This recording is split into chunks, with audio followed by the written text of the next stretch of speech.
you doing today? Doing excellent, thank you. Good, good. I'm here with Bill Stevens, Aero model, and you make kits. We do make kits. Yes. All right, cool.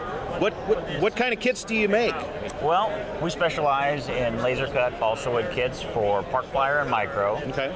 We tend to focus a lot of effort and energies on our micro line, especially because that's very popular now with For indoor flying and yeah. There's a lot of products out there that use the Park Zone equipment. I think it comes with the P51 and the T28 Trojan. Okay. We found a lot of flyers locally were buying those up, and then after the airframe saw a little use, had a little rash on them, didn't know quite what to do, so we started to, give them an opportunity to take those electronics and move them onto an airframe that they build and encourage building and that sort of thing. So we have an extensive line of micros that take that electronic package cool. as well. And, over the past few years, we've seen a huge decline in kit building, and it's good to see that you're bringing kits back. And I know you said you got the micro indoor stuff. Do you have anything bigger as well? We do, yeah.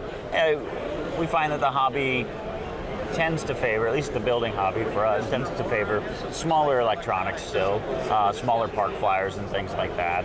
Okay. There's also the other end of the spectrum, which is the big gas-powered models. So we focus on micro to a little bit larger park flyers. Some of our larger park flyers are here behind you. Okay. These are all thereabouts 250, 300 class type models. Flying weights of anywhere from just under a half pound to maybe 10 ounces. And we do another series a little bit bigger than that as well. Okay. But we tend to stop right about there. Okay. A lot of our builders are retirees. They're building on smaller tables, things like that. Smaller budgets. Smaller budgets. Yep. It's very affordable to do an electric in this size. Sure. And then the opportunity to fly. Not everybody has the time or the energy or the luxury to go out to the big flying field. And, Yep. And so this you can take out right behind the house and fly it, find the schoolyard nearby, and Sure. And so of course that's driven the popularity of park flying, and so it's just been kind of a win-win. Everybody's. I see a lot of different looking models here, not normally modeled airplanes. Yeah. What got this interesting one looking here with the what with is the wings. this? This is a Granger Archaeopteryx, and it was a 1930s home-built, British home-built, and very interesting tailless aircraft. Used full chord tip elevons. Okay. So we use an elevon mix. It's not unlike flying a flying wing. It does have rudder. It does have a little more unique shape than your average flying wing that you see around here. Most definitely does. Kind of reminiscent of, say, a hang glider. Reminiscent, yeah. Mm-hmm. Very smooth flying airplane, very stable airplane, and just kind of quirky. And being small and being fast to react to the market has helped, because we can model some of the more quirky models like this, and cool, and not worry about having to invest too much of our budget into it. Sure. And fire the guy that said, "Hey, let's do that quirky plane." Yeah, right. But yeah, we also did an Aero. This is a Aero motor glider. Mm-hmm. That was a record-setting airplane from the 1920s. We've got an HM8. And we did a Jodel, which is just a fantastic home-built airplane. Okay. All of them, very easy on the budget and excellent flyers for the park. Okay. And as far as pricing on your kits, where do they start?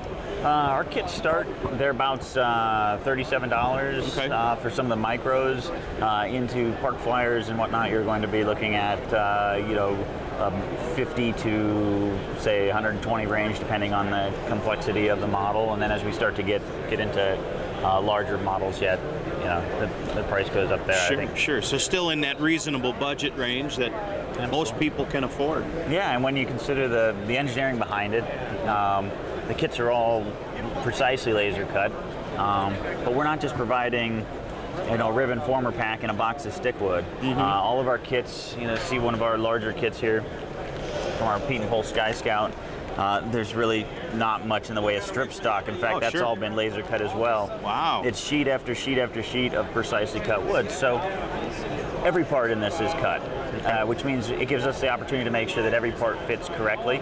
that it only fits in one direction, that we're not leaving you out to kind of hang out to dry with a razor blade, typically rusty, and a plan set to try to figure this out. Sure. Everything fits, everything's backed by an instruction manual that has a step-by-step photo illustration for every component that's assembled in the airplane. So even somebody of novice skill can be very successful building one of our kits. Very good. You guys have a website? We do. Yeah, it's StevensAero.com. Okay. All right. Yeah. Well, Bill, thanks so much for your time today. Thank you. Appreciate it.